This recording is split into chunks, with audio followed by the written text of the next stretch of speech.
Hello दोस्तों, आपका स्वागत है आपके अपने चैनल मैथमेटिक्स में। Find the effective rate equivalent to a nominal rate of 6% compounded quarterly. बेटा हम इस वीडियो में बात करने वाले हैं नॉमिनल रेट और इफेक्टिव रेट की। ठीक है, तो यहाँ पर बोला गया क्या कि इफेक्टिव रेट हमें निकालना है equivalent to a nominal rate are given 6% compounded quarterly. ठीक है, तो रेट ऑफ इंटरेस्ट 6% के हिसाब से क्या हो जाएगा बच्चों, 0.06 हो जाएगा, डिवाइड बाई 100 कर देंगे। तो अब इफेक्टिव रेट का फॉर्मूला क्या होता है, ब्रैकेट में 1 + r⁻n-1 और 1 + r की वैल्यू कितनी है 0.06/4। क्यों हुआ बेटा, क्वार्टरली की बात कर रहे हैं तो डिवाइड बाई 4 करेंगे। और यहाँ पर ऑलमोस्ट की चीज़ में बेटा जो नंबर ऑफ ईयर होता है वो ऑलवेज 1 होता है। ठीक है, जब गिवन होगा नंबर ऑफ ईयर तो उसके अकॉर्डिंग कंडीशन लगा देंगे, नहीं होगा तो हम 1 मान के चलेंगे। तो 4 से मल्टीप्लाई करेंगे 1 को तो कितना आ जाएगा, 4 आ जाएगा -1। अब इसको सॉल्व किया तो कितना आ गया 0.015, 1 प्लस कर देंगे, पावर 4 है तो यहाँ पर पावर 4 को ओपन कर सकते हो आप कैलकुलेटर पे। भाई कैलकुलेटर के ऊपर 1.015 को हम 4 बार मल्टीप्लाई कर सकते हैं आसानी से। ठीक है, बात क्लियर हुई बच्चों। ओपन किया तो कितना आ गया 1.0613 आ गया -1। ओके, तो यहाँ पर कितना आ गया -1 करेंगे तो 0.0613 आ जाएगा। और इसको हम कैसे लिख सकते हैं, 100 से भाई मल्टीप्लाई भी तो करना पड़ेगा, तो ये आ जाएगा 6.13% पर एनम। बेटा यहाँ पर बेशक क्वार्टरली ये गिवन है, मगर इफेक्टिव रेट का मतलब है कि पूरे साल में जो इफेक्ट पड़ेगा रेट ऑफ इंटरेस्ट पे वो कितना पड़ेगा। तो यहाँ पर जो इफेक्टिव रेट होता है वो पूरे साल का काउंट होता है। ठीक है, तो नॉमिनल रेट 6% क्वार्टरली, यहाँ पर नॉमिनल रेट हमें गिवन था क्या 6% क्वार्टरली, और इफेक्टिव रेट कितना आ गया आपका 6.13% पर एनम। ठीक है, तो नेक्स्ट क्वेश्चन की बात करते हैं, इसी के आगे चलते हैं बेटा। इसी के आगे नेक्स्ट क्वेश्चन हमारा क्या है, समझेंगे ध्यान से। नेक्स्ट क्वेश्चन में बोला गया है कि find the effective rate equivalent to a nominal rate 6% compounded monthly और कॉन्टिन्यूसली। पहले वाले क्वेश्चन की तरह ये, बस यहाँ पर क्या बोला गया बच्चों, इफेक्टिव रेट आपको निकालना है इक्विवेलेंट टू नॉमिनल रेट आपको गिवन है 6% कंपाउंडेड मंथली और कॉन्टिन्यूसली। मंथली में और कॉन्टिन्यूसली में काउंट करेंगे। तो इफेक्टिव रेट का फॉर्मूला मैंने आपको बताया था, इफेक्टिव रेट जो होता है वो RE 1 + r⁻n-1, तो 0.06 था। मंथली में बात कर रहे हैं तो मंथली में कितना हो जाएगा बच्चों, 12 से डिवाइड 12 से मल्टीप्लाई, नंबर ऑफ ईयर को 1 लेंगे, सॉल्व करेंगे इसे तो 0.005 आ गया, पावर 12 को ओपन कर देंगे तो यह आ जाएगा 1.0616 -1 कर देंगे तो क्या जाएगा 0.0616 आ जाएगा। और 100 से मल्टीप्लाई करेंगे तो कितना आ जाएगा 6.16%। ठीक है बच्चों, अब इसी कंडीशन को कंटिन्यूसली में देखते हैं। कंटिन्यूसली में मैंने आपको फॉर्मूला बताया था, क्या बताया था बच्चों, RE जो होता है वो e की पावर r-1, ये कॉन्टिन्यूसली में होता है। ठीक है, जो कि मैंने आपको समझाया था इसके बारे में। ठीक है, तो e की पावर RT, भाई e की पावर r होता है तो r कितना है हमारे पास 0.06 -1 कर देंगे तो e की पावर r 1.0618 आ गया -1, तो 1 में से माइनस कर देंगे कितना आ जाएगा 0.0618, 100 से मल्टीप्लाई करेंगे कितना आ जाएगा 6.180। तो दोनों का इफेक्टिव रेट निकल चुका है कि कंटिन्यूस में क्या होगा और मंथली में क्या होगा। ठीक है बच्चों, तो चलते हैं हम नेक्स्ट क्वेश्चन की तरफ और देखते हैं नेक्स्ट क्वेश्चन में क्या बोला गया है। ओके भाई, नेक्स्ट क्वेश्चन में बोला गया है find the force of interest corresponding to the effective rate are there. Effective rate दे रखा है, फोर्स ऑफ इंटरेस्ट निकालना है। फोर्स ऑफ इंटरेस्ट मतलब आर की वैल्यू निकालनी है बच्चों आपको। ठीक है, तो इफेक्टिव रेट का फॉर्मूला क्या होता है आपको, RE e की पावर r-1। बेटा फोर्स ऑफ इंटरेस्ट के अंदर आपको जो बोला है इफेक्टिव रेट, उसमें हम कॉन्टिन्यूस को यूज़ करेंगे। ठीक है, कॉन्टिन्यूस वाली कंडीशन याद करें, यूज़ करेंगे, ध्यान रखना बेटा, फोर्स ऑफ इंटरेस्ट में इसी को यूज़ किया जाता है। तो R(E) कितना, e की पावर r-1, तो R(E) आपको दे रखा है, इफेक्टिव रेट गिवन है 8% यानी कि 0.08, e की पावर -1, 1 को इधर लिया है तो 1 + 0.08 आ गया e की पावर r। तो क्या करेंगे बच्चों, यहाँ पर हम लॉग लेंगे, क्योंकि e की पावर r को मैं सॉल्व नहीं कर सकता भाई, r निकालने के लिए हमें यहाँ पर लॉग लेना पड़ेगा। तो taking log both side, log e की पावर r log 1.08। बेटा एक वीडियो मैं आपके लिए ऐसे ही बनाऊँगा जिसमें हम लॉग निकालना भी सिखाएंगे आपको। ठीक है, तो अभी ये वीडियो आप ध्यान से देखें। ठीक है, और लॉग हम आपको निकालना फिर सिखा देंगे। तो r आगे आ गया, लॉग ही बना, लॉग e की वैल्यू होती है 0.4343, और लॉग इसका देखेंगे 10 का 8 तो 0.0334 आ जाएगा। ठीक है, अभी हमने क्या किया, इससे डिवाइड करने में कितना आ गया 0.0769, 100 से मल्टीप्लाई करेंगे तो कितना आ जाएगा 7.69%। तो फोर्स रेट ऑफ इंटरेस्ट कितना आ गया 7.69%। ठीक है बच्चों, चलते हैं नेक्स्ट क्वेश्चन की तरफ, देखते हैं नेक्स्ट क्वेश्चन में क्या है। A money lender charge interest at the rate of 3 rupees पर 100 रुपीज़ पर मंथ। बेटा क्या कह रहा है कि एक लेंडर है जो कि इंटरेस्ट चार्ज कर रहा है 3 रुपये, 100 रुपये पे 3 रुपये चार्ज कर रहा है पर मंथ। तो पेबल इन एडवांस, 3 रुपये एडवांस में पे कर दिए। भाई पैसे लिए 100 रुपये, 3 रुपये दे दिए तो कितने मिले, 97 रुपीज़ मिले ना पर मंथ, पहले मंथ के लिए। तो what effect rate does he charge per annum कितना चार्ज करेगा वो निकालना है हमें। तो इफेक्टिव रेट निकालना पड़ेगा। तो मैं आपको कंडीशन बना के दिखाता हूँ बेटा। कंडीशन बनेगी यहाँ पर थोड़ी सी कि money lender charge interest rate 3 rupees पर 100 रुपीज़ पर मंथ पे इन एडवांस।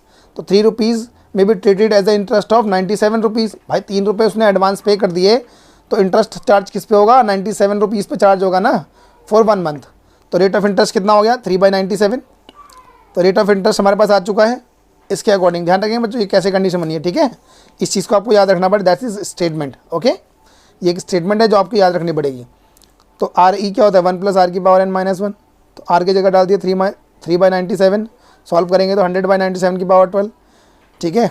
1 को इधर ले आए तो आर ई + 1 = दिस आ गया। Taking log both side, but effective rate तो मालूम नहीं है तो लॉग लगा के हम 12 को सॉल्व कर सकते हैं इसमें, ठीक है। तो करते हैं। तो यहाँ पर 1 log 1 + r e आ गया, 12 log 100 - log 97। डिवाइड में लॉग क्या होता है, माइनस होता है बच्चों, पता है नहीं बात। तो log 102 आ गया। लॉग निकालना सिखाएंगे तो आप इजीली समझ जाएंगे सारी चीज़ों को, ठीक है। 1.9868 आ गया इसका log 97 का। माइनस करके 12 से मल्टीप्लाई कर दिया, कितना आ गया, 0.1584 आ गया। और लॉग यहाँ पर कितना है बेटा, 1 + r e है। तो लॉग को उधर ले गया, एंटी लॉग बन गया। भाई लॉग के साथ एंटी लॉग भी आपको देखना आना चाहिए, ठीक है। तो एंटी लॉग देखने के लिए हम क्या करेंगे बच्चों, समझेंगे ध्यान से। थोड़ी सी चीज़ें मिस हो गई थी, कोई बात नहीं, अब ध्यान देंगे यहाँ पर कि 1 + r e लॉग को इधर लाए, एंटी लॉग बन गया। एंटी लॉग सॉल्व करेंगे इसका 1.440 आ जाएगा, ठीक है। अभी क्या करेंगे बच्चों आप, भाई ये तो आ गया, 1 को उधर ले गया, माइनस कर दिया, 0.440 आ गया। तो 100 से मल्टीप्लाई कर देंगे, कितना आ जाएगा, 44। मतलब 100 से मल्टीप्लाई कर 2 वैल्यू आ जाएंगी, 44% आ गया, ठीक है बच्चों। ये कितना आ गया, 44% इफेक्टिव रेट आ गया। चलिए अगले क्वेश्चन की बात करते हैं, देखते हैं अगले क्वेश्चन में क्या है, समझेंगे ध्यान से। Mister X took a loan 2000 for 6 month. Lender deduct 200 as a interest while lending.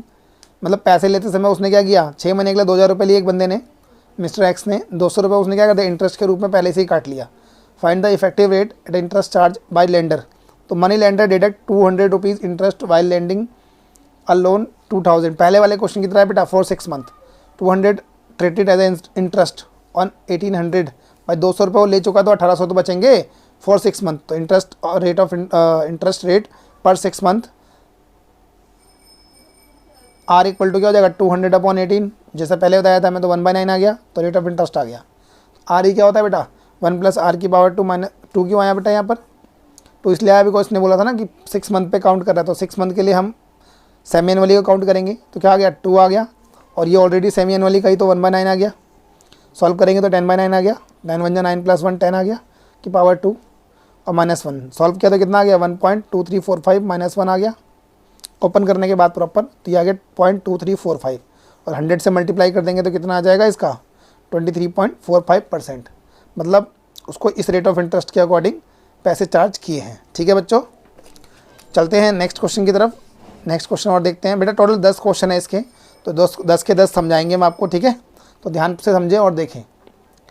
To what amount will ₹12,000 accumulate in 12 years. भाई 12,000 रुपये पे अमाउंट कितना मिलेगा 12 साल बाद, if invested an effective rate 5%। भाई 5% इफेक्टिव रेट, मतलब हमें इफेक्टिव रेट हमें इसने बोला है कि 5% लग रहा है। भाई इफेक्टिव रेट को हम यहाँ पर क्या करेंगे, एक्चुअल रेट लेके चलेंगे, ठीक है, ताकि हम ये काउंट कर सकें 12 साल बाद कितना अमाउंट मिलेगा। तो सिंपल वाले फॉर्मूले से करेंगे इसे। Amount equal to P principal bracket में 1 + r की पावर n। तो 12,000 रुपये 1 + 0.05 क्यों आया, भाई 5% पर एनम है और इफेक्टिव रेट तो पर एनम काउंट होता है। तो 0.05 की पावर 12 आ गया। सॉल्व किया, सॉल्व करने के बाद कितना आ रहा है बच्चों, 21,550 रुपये अप्रोक्स। तो इतना अमाउंट उसको 12 साल बाद मिल जाएगा, ठीक है। आई होप आपको क्लियर होगा। चलते हैं नेक्स्ट की तरफ, देखते हैं नेक्स्ट में क्या है। Which is better investment, most important question for exam point of view से। भाई एग्जाम पॉइंट ऑफ व्यू से मोस्ट इंपॉर्टेंट क्वेश्चन है ये। Which is better investment, 9% per year compounded quarterly और 9.2% पर ईयर सिंपल इंटरेस्ट। ठीक है, तो rate of interest आपको दे रखा है 9% पर ईयर कंपाउंडेड क्वार्टरली दे रखा है, दूसरा दे रखा है सिंपल इंटरेस्ट। ठीक है, तो कंपाउंडेड क्वार्टरली में 9% हमें दे रखा है कंपाउंड क्वार्टरली, तो क्या करेंगे, रेट बन गया हमारा 0.09। तो इफेक्टिव रेट क्या होता है 1 + r⁻n-1। अब भाई क्वार्टरली में 4 से मल्टीप्लाई 4 से डिवाइड होता है, तो एक साल की बात कर रहे हैं इसके अंदर, 4 से मल्टीप्लाई 4 से डिवाइड कर दिया रेट ऑफ इंटरेस्ट को। अब ये सॉल्व करने में कितना आ गया 1.0225 -1। ठीक है, अभी क्या होगा बच्चों, यहाँ पर 1.09308 -1 आ गया। सॉल्व करने के बाद माइनस करेंगे तो क्या आ जाएगा 0.09308, और 100 से मल्टीप्लाई करेंगे तो 9.30 पर ईयर आ गया। और effective rate 9.3% is greater than the simple interest. Simple interest में कोई चेंजेस नहीं करेंगे, उसका तो ऑलरेडी सिंपल फार्मूला होता है, तो ये तो ऑलरेडी निकाल रखा है पहले से। तो 9.3% जो है वो बेटर इन्वेस्टमेंट है। ठीक है, तो फर्स्ट चॉइस इज बेटर, कि आपका 9% कंपाउंडेड क्वार्टरली हो तो ज़्यादा बेस्ट है, जिसमें हमें इफेक्टिव रेट पूरे साल का कितना मिलेगा 9.3% मिल जाएगा। ठीक है बच्चों, चलते हैं नेक्स्ट क्वेश्चन की तरफ, और नेक्स्ट क्वेश्चन में देखते हैं क्या है। ओके बच्चों, ध्यान से देखेंगे और समझेंगे। Which is better from stand point of the investor. भाई इन्वेस्टर के स्टैंड पॉइंट से मतलब जो कौन सा बेटर इन्वेस्टमेंट है आपको सिर्फ ये बताना है, मतलब ये सिर्फ ऐसे ही नाम दे रखा है, जस्ट कॉल्ड बेटर इन्वेस्टमेंट। ठीक है, कौन सी इन्वेस्टमेंट बेटर है ज़्यादा इन्वेस्टर के अकॉर्डिंग, तो 9.1% converted semi annually and 9% converted monthly, दोनों को सॉल्व करना पड़ेगा यहाँ पर। ठीक है बच्चों, भाई यहाँ पर 9% मंथली दे रखा है, सेमी एनुअल दे रखा है, दोनों को हम पर एनम का बनाएंगे ताकि इफेक्टिव रेट सही से काउंट हो जाए। तो इफेक्टिव रेट का फॉर्मूला 1 + r⁻n-1। अब रेट ऑफ इंटरेस्ट 9.1 था तो 0.09 आ गया 1 के साथ।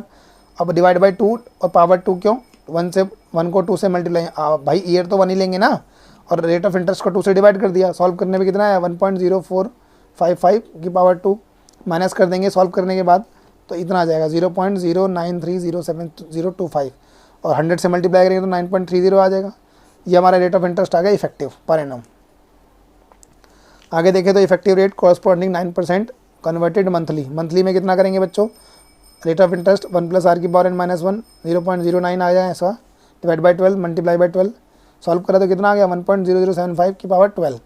अब इसको सॉल्व करने के बाद क्या आ जाएगा 0.093806 मल्टीप्लाई करेंगे 100 से तो कितना आ जाएगा बच्चों 9.38%।